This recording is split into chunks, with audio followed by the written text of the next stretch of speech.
Selamat siang Bapak Ibu.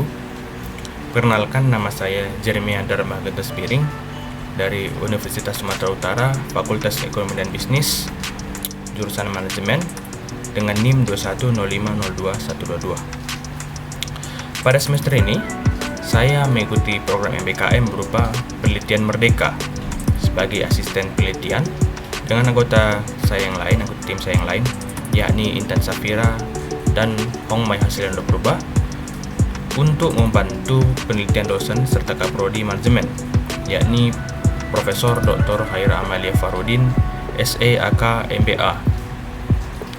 Pelaksanaan program MBKM yang saya ikuti yakni penelitian dengan judul Penentu Niat Konsumen Menggunakan Mobile Banking di Indonesia, Peran Moderasi Penelitian. Pemaparan ini akan mencakup pengalaman, manfaat, serta masukan untuk program MBKM dan kurikulum Prodi S1 Manajemen Universitas Sumatera Utara berdasarkan pengalaman yang telah saya jalani. Selama program MBKM, saya terlibat dalam sebuah penelitian bersama dosen pembimbing dan tim yang bertujuan untuk memahami faktor-faktor yang mempengaruhi niat konsumen Indonesia dalam menggunakan perbankan seluler atau bank digital. Penelitian ini tidak hanya relevan dengan perkembangan digitalisasi di sektor keuangan, tapi juga menjawab tantangan praktis terkait kepercayaan konsumen terhadap keamanan cyber. Kami memulai dengan mengidentifikasi tren bahwa meskipun bank digital menawarkan kemudahan dan efisiensi, banyak konsumen masih memiliki keraguan terkait keamanan data mereka. Kami juga mengkaji bagaimana tingkat pendidikan mempengaruhi kemampuan mereka seiring dengan pengetahuan yang dimiliki oleh para pengguna untuk memanfaatkan aplikasi digital dengan lebih efektif. Hal ini penting karena tingkat pendidikan seringkali dikaitkan dengan literasi teknologi. Penelitian ini berbentuk pendekatan kuantitatif, dan penelitian ini menggunakan model Unified Theory of Acceptance and Use of Technology (UTAUT), dan ini melibatkan 482 responden dari berbagai wilayah Indonesia yang telah menggunakan layanan perbankan digital. Saya dan tim mengumpulkan berbagai macam responden dari berbagai wilayah Indonesia dalam bentuk kuesioner terstruktur. Begitu juga nanti data-data primer ini telah dikumpulkan sama dengan respon dari responden yang telah dikumpulkan oleh Profesor Haira. Data-data ini kemudian akan dianalisis menggunakan metode Structural Equation Modeling Partial Least Square atau SAMPLE-S, dan penelitian ini menggunakan tingkat signifikansi sebesar 5%. Hasil penelitian menunjukkan bahwa ekspektasi kinerja, ekspektasi usaha, pengaruh sosial, serta kualitas sistem memiliki pengaruh positif dan signifikan terhadap niat konsumen menggunakan perbankan seluler.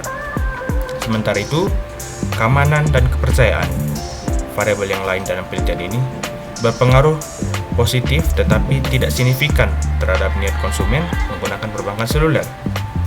Namun, tingkat pendidikan itu hanya dapat memoderasi pengaruh sosial terhadap niat tersebut. Tidak pada variabel lainnya, hanya pada variabel pengaruh sosial.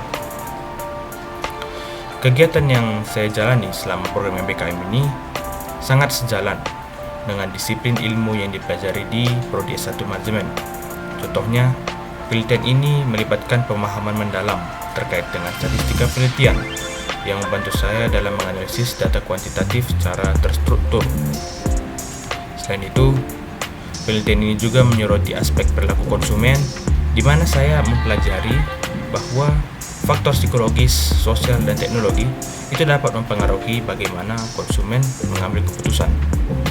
Pengetahuan tersebut juga selaras dengan konsep yang saya pelajari di mata kuliah Manajemen Perbankan dan Manajemen Keuangan yang membahas tentang perilaku nasabah yang merupakan konsumen itu sendiri dalam konteks sistem keuangan modern. Program ini memberikan berbagai manfaat, baik secara akademis maupun perkembangan pribadi.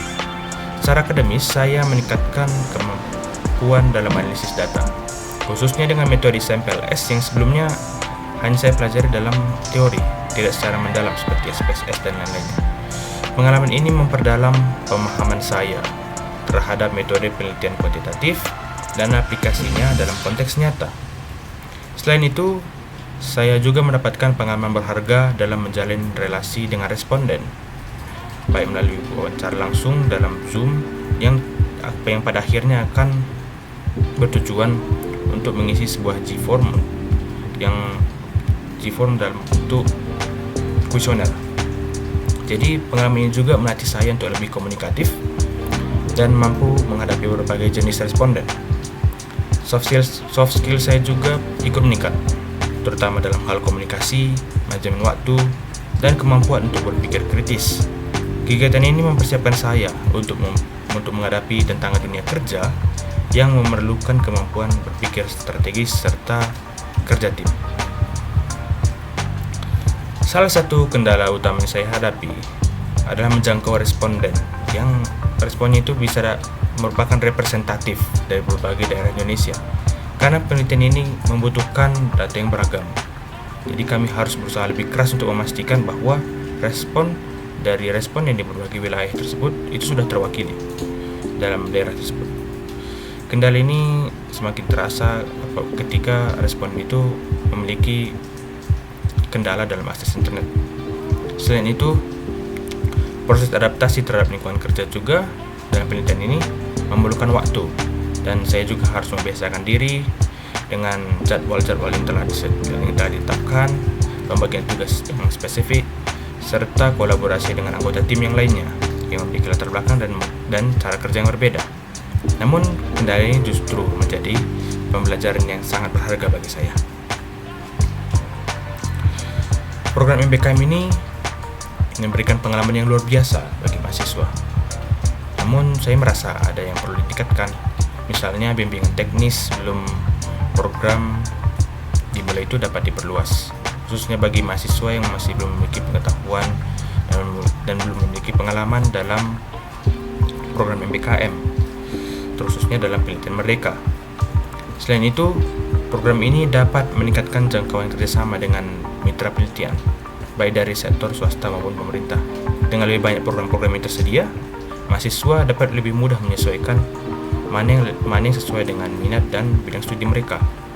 Saya juga memiliki masukan ada pelatihan tambahan terkait dengan alat-alat penelitian, software statistik, aplikasi-aplikasi yang lain untuk meningkatkan kesiapan mahasiswa dan kompetensinya untuk meningkatkan keandalan mereka dalam mengolah data dan dalam mempersiapkan mereka di dunia kerja. Berdasarkan pengalaman saya, kurikulum Prodi S1 Manajemen Universitas Sumatera Utara dapat disesuaikan lebih lanjut dengan kebutuhan dunia kerja yang semakin digital. Sebagai contoh, mata kuliah yang lebih spesifik tentang teknologi finansial atau fintech dan analisis data kuantitatif perlu ditambahkan untuk membekali mahasiswa untuk menghadapi tantangan digitalisasi. Selain itu, pembelajaran berbasis project based learning itu yang terintegrasi dengan software analisis seperti SampleS dalam penelitian ini itu juga dapat membantu mahasiswa mendapatkan pengalaman yang lebih aplikatif. Berikut adalah dokumentasi yang menunjukkan berbagai aktivitas tim saya dengan dosen Profesor Khairah selama program MBKM. Jadi dokumentasi ini berupa wawancara dengan responden, diskusi penelitian dengan dosen, serta hasil atau bentuk dari penelitian yang telah kami buat.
Sebagai penutup, saya mengucapkan terima kasih atas kesempatan untuk mengikuti program MPKM ini. Program ini tidak hanya memberikan wawasan dan pengalaman, tapi juga memperkuat kompetensi saya sebagai mahasiswa Prodi S1 Manajemen Universitas Sumatera Utara. Saya berharap masukan yang disampaikan tadi, juga pemaparan ini dapat membantu meningkatkan kualitas program MPKM dan kurikulum Prodi S1 Manajemen. Terima kasih atas dukungan dan perhatiannya.